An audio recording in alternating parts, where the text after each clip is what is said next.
What's something you deliberately chose to not automate, and why?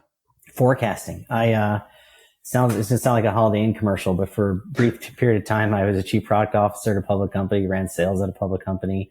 Point is that I spent a fair amount of time outside of finance to figure out what the heck was wrong with the finance function. It allows you to have a high degree of empathy. Forecasting, I think it's very tempting to take all of this amount of information that could be quantified and then put an algorithm on it and have it spit out an answer and then move on.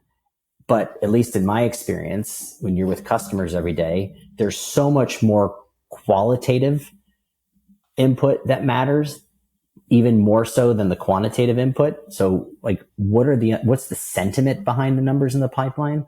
What is the buying patterns of customers? Even though it says that there's this level of replenishment revenue in the pipeline, like, what are we hearing? Because the macro is very different today than it was 6 months ago, than it was 2 years ago. So I've really resisted the urge to build kind of, set it and forget it on the forecasting tool and really rely on that staying hands-on.